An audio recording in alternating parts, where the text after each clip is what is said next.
জিয়া মঞ্চ ৮ নম্বর ওয়ার্ড কর্তৃক আয়োজিত উদ্যোগের সভার স্নেহস্পদ সভাপতি, উপস্থিত আজকের সভার প্রধান অতিথি বাংলাদেশ জাতীয়তাবাদী দল সীতাকুণ্ড উপজেলা শাখার বিপ্লবী আহ্বায়ক জননেতা জনাব ডাক্তার কমল কদর, আজকের সভার প্রধান অতিথি চট্টগ্রাম উত্তর জেলা বিএনপির সংগ্রামী সদস্য সাবেক ছাত্রনেতা জনাব জহুর আলম জহুর,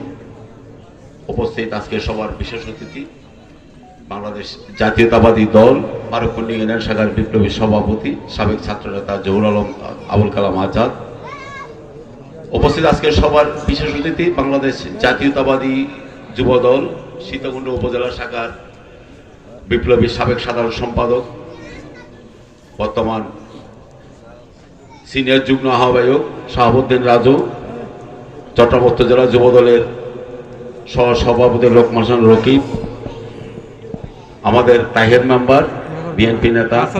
আকবর হোসেন বাদশাহ, আমাদের আবুল হোসেন ভাই আমাদের সীতাকুণ্ড উপজেলা বিএনপির সাবেক সদস্য, আমাদের খারুল্লাহ মেম্বার যুবদলের সাধারণ সম্পাদক একরাম বাদশাহ, ওয়ার্ড বিএনপি নেতা ইলিয়াস, এবং কৃষক দল, ছাত্র দল, যুব দল, মৎস্য দল, তাঁতি দলের নেতৃবৃন্দ, সমবেত ভাইয়ের আসসালামু আলাইকুম। সমবেত উপস্থিতি, আমাদের হাতে সময় খুবই কম সময়ের মধ্যে দু একটি কথা বলে আমি আমার বক্তব্য শেষ করব। সেই কথা হচ্ছে এই বছরের 5 আগস্ট স্বৈরাচার হাসিনার পতনের মধ্য দিয়ে দীর্ঘ 17 বছরের ফ্যাসিস্ট যে জগদ্দল পাথর আমাদের উপরে চেপে বসেছিল সেটা থেকে আমরা মুক্তি পেয়েছি, ঠিক আছে? এই মুক্তির মধ্য দিয়ে বাংলাদেশে একটি জাতীয়তাবাদের সরকার প্রতিষ্ঠা করা পর্যন্ত আপনাদের সবাইকে ঐক্যবদ্ধ থাকতে হবে। একটি ইসলামিক মূল্যবোধের রাজনৈতিক দল, একটি ইসলামিক মূল্যবোধের সরকার, সবার ভোটাধিকার প্রয়োগের সরকার, গণতান্ত্রিক অধিকার প্রতিষ্ঠার সরকার, বৈষম্য বিরোধী সকল রকমের যাতে করে সবার জন্য সমান অধিকার প্রতিষ্ঠা করা যায় সেই জাতীয়তাবাদের সরকার প্রতিষ্ঠা পর্যন্ত আমাদের নেত্রী বেগম খালেদা জিয়া, 3 বারের সাবেক প্রধানমন্ত্রী বেগম খালেদা জিয়ার নেতৃত্বে আমাদের প্রিয় নেতা বিএনপির ভারপ্রাপ্ত চেয়ারম্যান তারেক রহমানের নেতৃত্বে আমাদের সীতাকুণ্ডের প্রিয় নেতা দীর্ঘ 9 বছর যিনি বিনা বিচারে বাংলাদেশের ফ্যাসিস্ট হাসিনার নির্যাতনের শিকার হয়েছেন, আমাদের সেই সাবেক যুগ্ম মহাসচিব বিএনপির আসলাম চৌধুরীর নেতৃত্বে সবাইকে ঐক্যবদ্ধ থাকতে হবে, ঠিক আছে? ঐক্যবদ্ধ থাকবেন।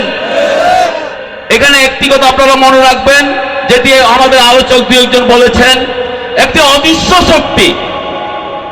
অদৃশ্য শক্তি বাংলাদেশকে অস্থিতিশীল পরিস্থিতি সৃষ্টি করে নিজেদের পাটা লুটার জন্য একটি সুযোগ খুঁজছে। সেই অশুভ শক্তিকে আওয়ামী লীগকে আপনারা দেখেছেন, আওয়ামী লীগ চিনা যায়, আওয়ামী লীগ চিনেছেন, আওয়ামী লীগ চেনা যায়, কিন্তু এই অদৃশ্য শক্তিকে চিনা খুব মুশকিল। ভারতের ইন্ধনে শেখ হাসিনা যেভাবে বাংলাদেশের মানুষের উপর স্টিম রোলার চালিয়েছিল, সেই ভারতের গোপন আদানের মধ্য দিয়ে বাংলাদেশে আরেকটি অভ্যুদয়, আরেকটি গোপন, আরেকটি ষড়যন্ত্রকারীরা বাংলাদেশে আরেকটি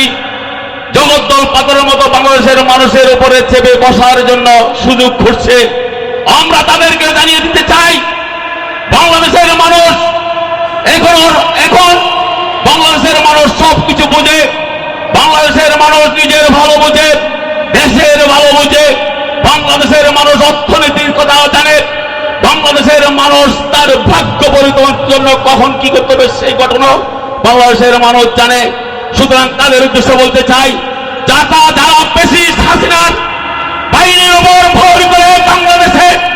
আরেকটি অভ্যন্তর ঘটানোর জন্য চেষ্টা করতে, তাদের হুঁশিয়ার করে বলতে চাই, বাংলাদেশের মানুষ 1971 সালে জেগে উঠেছিল পাকিস্তান হানাদার বাহিনীর বিরুদ্ধে। 1975 সালের 7 নভেম্বর বাংলাদেশের মানুষ জেগে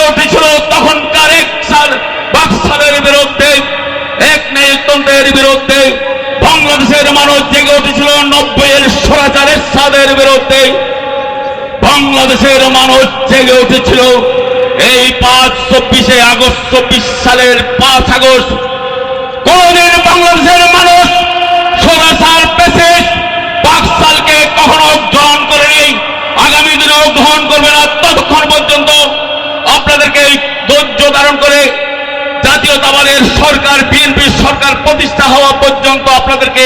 ধৈর্য ধরে সবাইকে ঐক্যবদ্ধ থাকার আহ্বান জানিয়ে সকল সুবিধাবাদীকে সুযোগ না দেওয়ার জন্য সকল সুবিধাবাদীকে নিজেদের সতর্কভাবে তাদেরকে প্রতিহত করে আগামী দিনের সকল কর্মকাণ্ডে অংশগ্রহণ করার জন্য আহ্বান জানিয়ে আমি আমার বক্তব্য শেষ করছি। বাংলাদেশ জাতীয়তাবাদী দল দল জিন্দাবাদ, জিয়ামত জিন্দাবাদ, জাতীয়তাবাদী জিয়ামত জিন্দাবাদ, বেগম খালেদা জিয়া জিন্দাবাদ, তারেক রহমান জিন্দাবাদ, আসলাম চৌধুরী জিন্দাবাদ, শহীদ প্রেসিডেন্ট জিয়াউর রহমান অমর হোক। সবাইকে ধন্যবাদ। আসসালামু আলাইকুম।